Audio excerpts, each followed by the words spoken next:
Hello guys, welcome back to my channel with me GM. Jadi di opening video kali ini aku mau nyemangatin nih buat teman-temanku yang lagi berjuang buat tugas akhirnya. Ayo semangat yuk, kita bisa. Kayaknya kurang kena deh kalau sekedar kata-kata atau kalimat itu aja. Dan ini ya, aku mau spill rahasiaku tetap tenang dan tetap kalem pas teman-temanku udah sidang, udah seminar proposal duluan. Aslinya video ini tuh buat nyemangatin teman-temanku dan adik tingkat juga gitu loh, kalau prosesnya kayak gini. Tapi nggak semua sih, ini menurut based my experience, dan aku pernah interview beberapa temanku. Kita punya pengalaman yang sama kebetulan.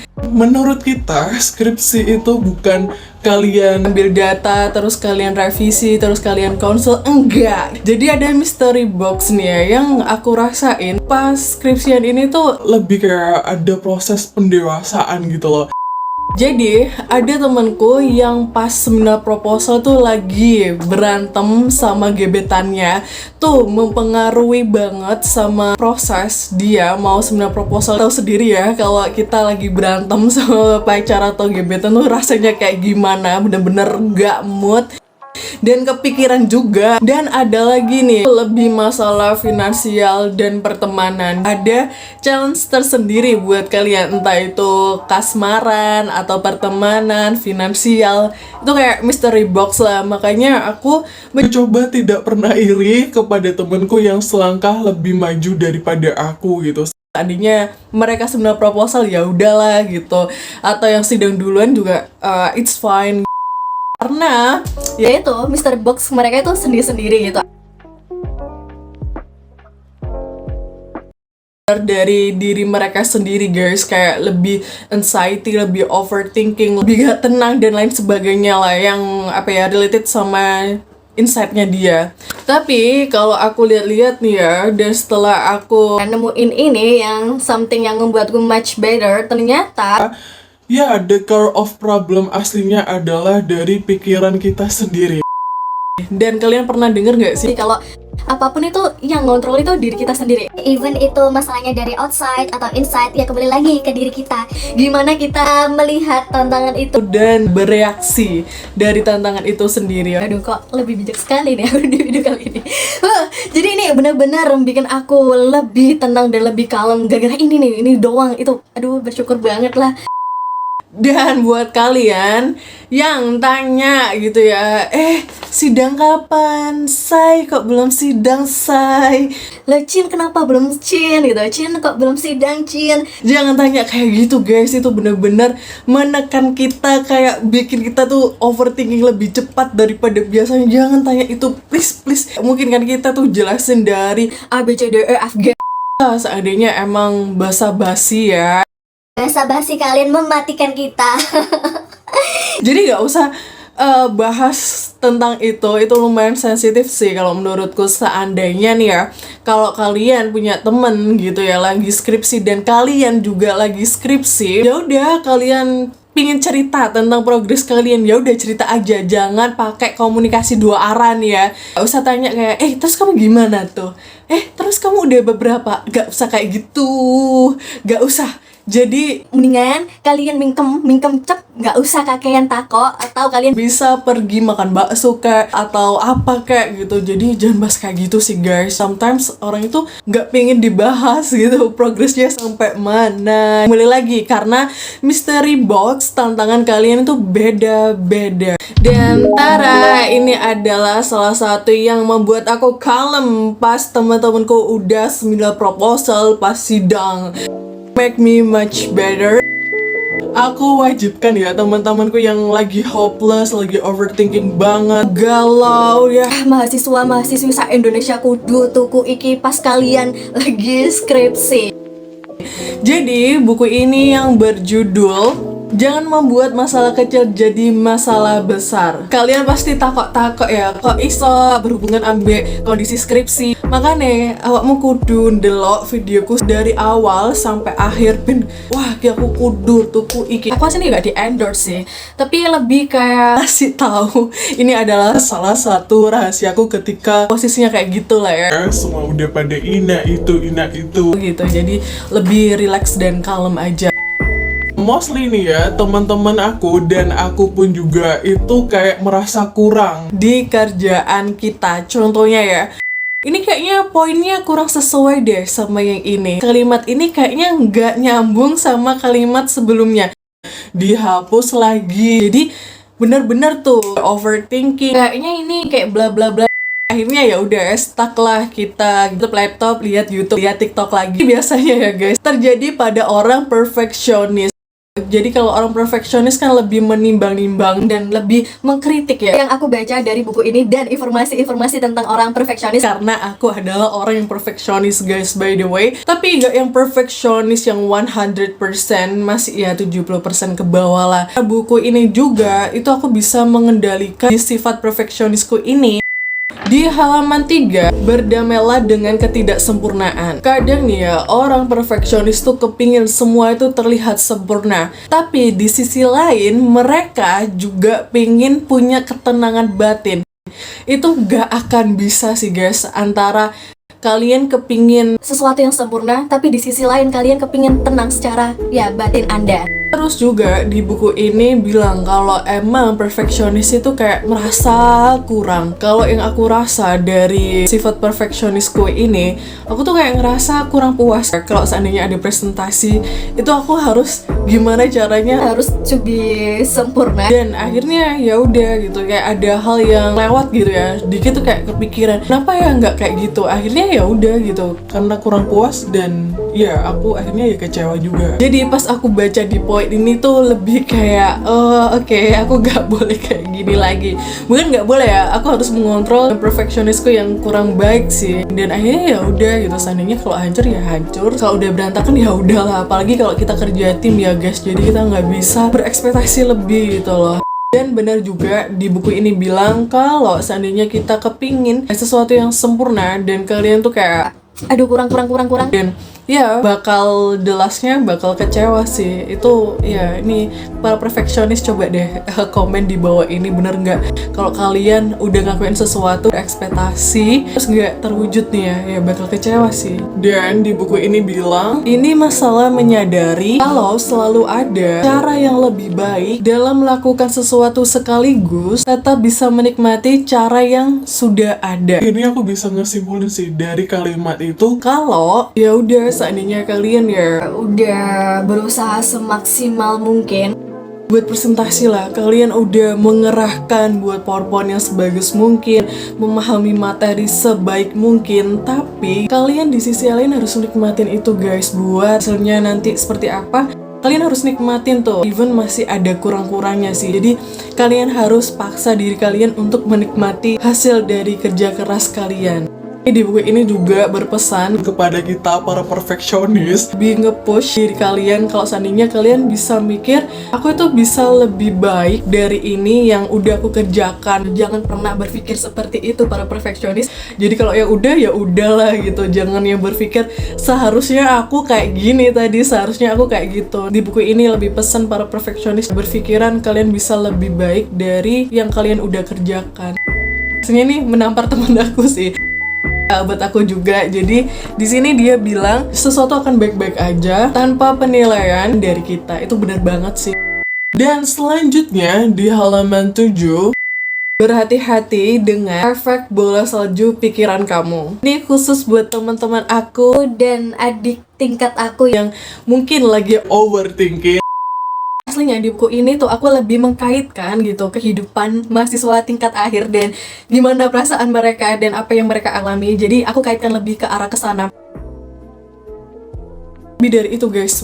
Buku ini yang aku rasakan ya, ini nggak sekedar gimana aku bisa kalem pas ya teman-temanku udah selangkah lebih maju dari aku, tapi Aku lebih ngerasa lebih baik gitu dari sebelumnya. gimana aku cara berteman, cara berkomunikasi sama orang itu lebih baik, dan lebih baiknya lagi itu ada efek dari buku ini buat diriku sih. Ya jujur Lei, ya beneran, itu beneran. Karena biasanya kan kita berbeda pendapat ya, Kalau kita ngobrol sama teman atau sama orang lain, kayak nggak kayak gitu. Nah itu sih aku sekarang lebih diem gitu, mengiyakan apa yang mereka katakan dan gimana perspektif mereka untuk melihat sesuatu.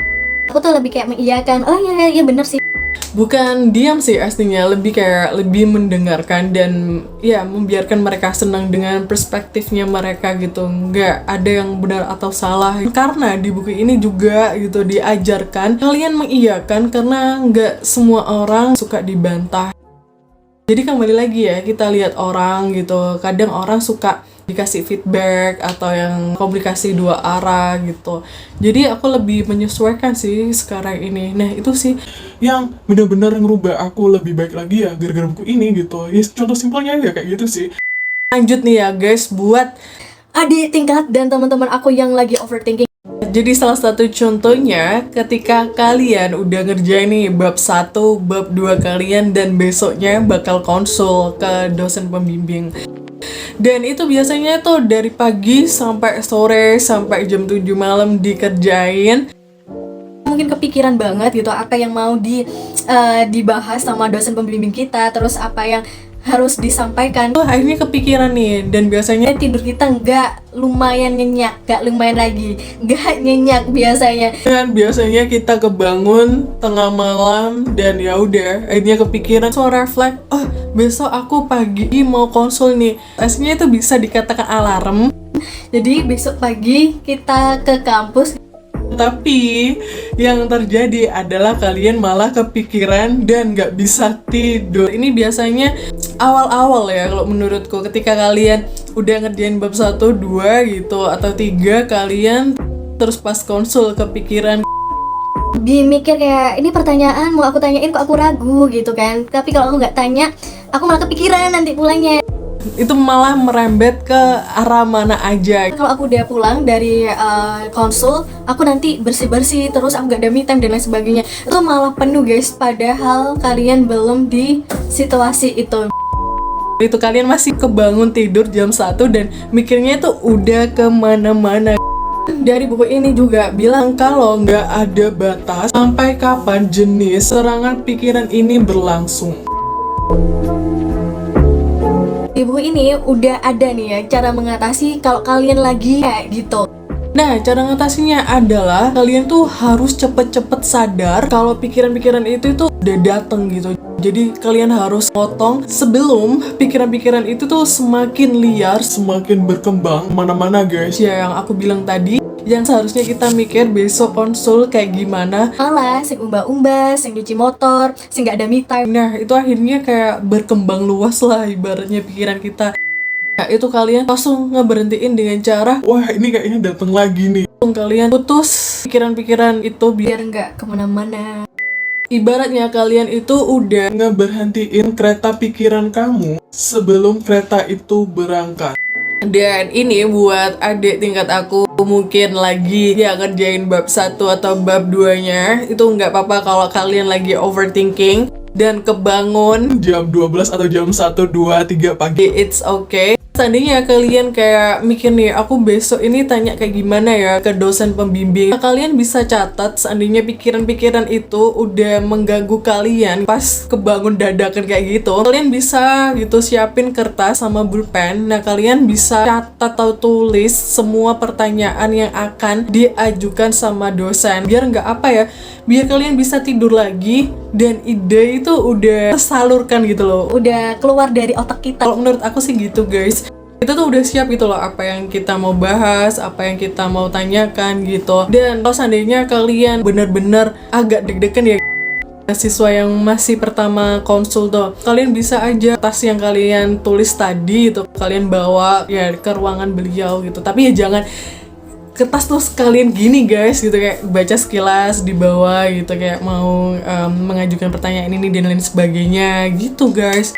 Itu yang aku belajar dari buku ini juga. Apalagi aku ya bikin video-video kayak gini kan. Kayak aku tuh kayak aduh kayak setelah ini aku mau bahas apa lagi ya, bagusnya kayak gini deh pembahasannya dan lain sebagainya, kan aku masih belajar nih guys. Jadi ya udah gitu, aku tulis di kertas biar ide-ideku itu keluar, biar aku nggak kepikiran gitu. Kalau seandainya aku inget-inget terus kan, oh ya ideku kayak gini gitu, cuma di kepala doang, tuh bakal lupa dan semakin aku overthinking sih, endingnya malah kepikiran terus dan malah jadi berabe. Dan ada sih guys, salah satu pengalamanku dari buku ini tuh, kalau seandainya kita semakin memikirkan malah memperburuk masalah nggak sih? Karena kita akan merasa tertekan daripada yang seharusnya, dan itu benar banget sih. Dan setelah itu juga, buku ini juga ngajarin ke kita kalau kalian lagi overthinking nih ya, belajarlah untuk hidup di masa sekarang. Kalian harus bawa diri kalian jangan ke masa depan, yang masa yang belum akan terjadi. Jangan di masa lalu, jangan di masa depan. Aku sih lebih tarik nafas sih seandainya Aku kepingin bawa diriku, pikiran aku ke masa sekarang tuh aku lebih Tarik nafas. dalam-dalam gitu.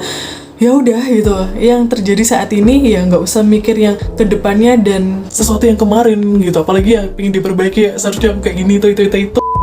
tips dari aku adalah tarik nafas sih. Apalagi orang yang perfeksionis kayak aku juga, tahun-tahun kemarin atau jam-jam yang baru kita lewatin itu nggak akan bisa terulang lagi Dan nggak bisa kita perbaiki gitu. gitu. Kalau seandainya itu hancur ya udah biarin hancur. Seandainya itu kurang maksimal, udah cukup di situ aja. Kalian cuma menikmati hasil dari kerja keras kalian. Kalian harus membawa pikiran-pikiran kalian itu ke masa sekarang. Next, di poin jangan lupa hidup bukanlah keadaan darurat. Di sini penulis ini lebih mencontohkan seorang ibu rumah tangga.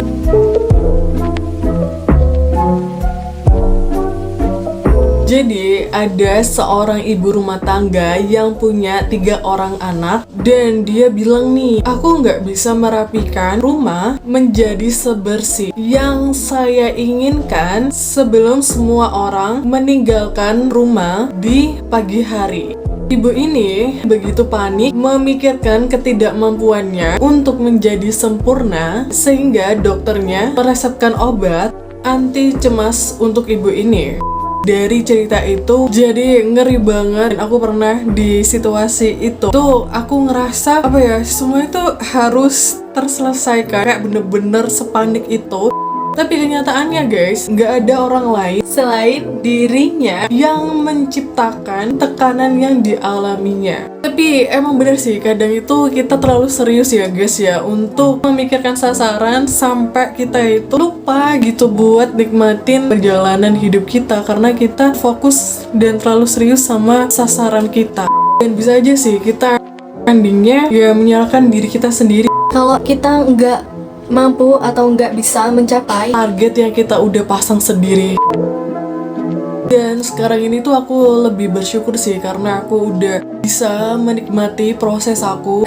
Aku juga bisa menikmati me time aku, waktu aku sama teman-teman gitu. Jadi Itu sih yang aku bisa belajar dari buku ini. di sini juga di poin luangkan waktu berdiam diri, kalian wajib baca, karena aku dari poin ini tuh lebih membuat kebiasaan baru time di pagi hari banget, dan itu bener-bener rasanya beda banget guys.